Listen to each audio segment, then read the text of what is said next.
Os centuriões da Bíblia. Como ter uma fé eficiente. Lucas capítulo 7, do verso 2 e do verso 4 ao verso 10. E o servo de um certo centurião, a quem estimava, estava doente e moribundo. E foi Jesus com eles, mas, quando já estava perto da casa, enviou-lhe o centurião os amigos, dizendo-lhe: Senhor, não te incomodes, porque não sou digno de que entres debaixo do meu telhado. E por isto, nem ainda me julguei digno de ir ter contigo. Disse, porém, uma palavra, e o meu criado sarará, porque também sou homem sujeito à autoridade, e tenho soldados sob meu poder.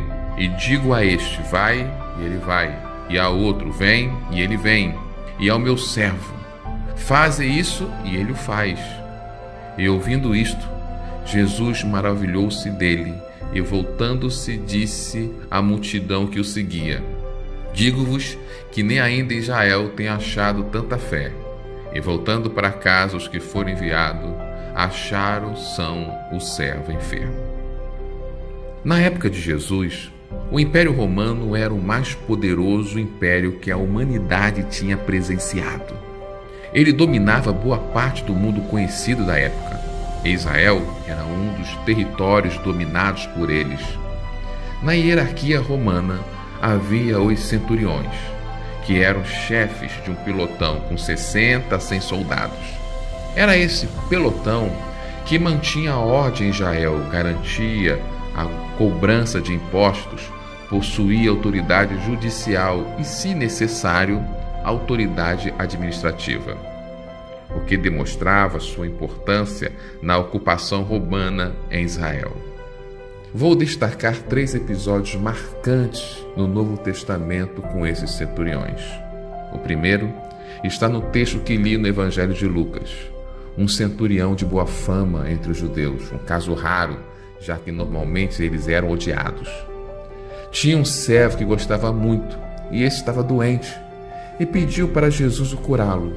Mas antes que ele chegasse na sua casa, Jesus é surpreendido com um gesto de fé espetacular daquela autoridade romana. Ele acreditava que Jesus tinha autoridade suficiente de curar o seu servo mesmo de longe.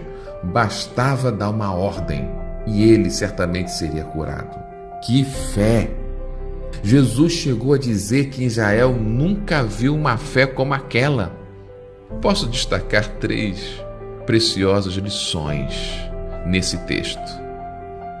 Primeiro, a fé desse centurião era uma extensão do seu caráter. Leia lá em Lucas capítulo 7, o verso 4. Os anciões judeus foram interceder com Jesus para curar o seu servo, alegando que ele era digno, mesmo sendo um centurião, de receber a atenção de Jesus. Precisamos destacar o caráter daquele homem, que mesmo sendo um centurião, era capaz de ter admiração dos judeus. Toda fé verdadeira só é capaz de brotar em uma pessoa de caráter.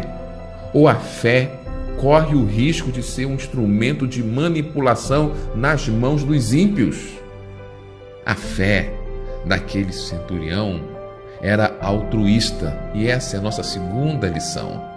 Ele não pediu para ele pediu para seu escravo. Um homem preocupado com seu escravo. Não podemos usar a nossa fé apenas para os nossos interesses.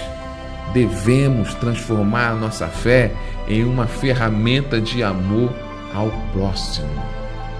Terceira lição: a fé daquele centurião estava alicerçada no reconhecimento da autoridade de Jesus. Uma fé eficiente sempre está alicerçada na autoridade de Cristo, pois todo milagre vem através do seu poder. Basta acreditarmos que Jesus possui essa autoridade e também esse poder. E você, que tal fazer como aquele centurião? Fazer a sua fé uma extensão do seu caráter. ter uma fé que não é tão egoísta, mas se preocupa com os outros. E uma fé que reconhece a autoridade do Cristo, que é capaz de fazer qualquer coisa. Esta é mais uma reflexão para a vida, pois a fé vem pelo ouvir, mas a transformação pelo agir. Deus te abençoe.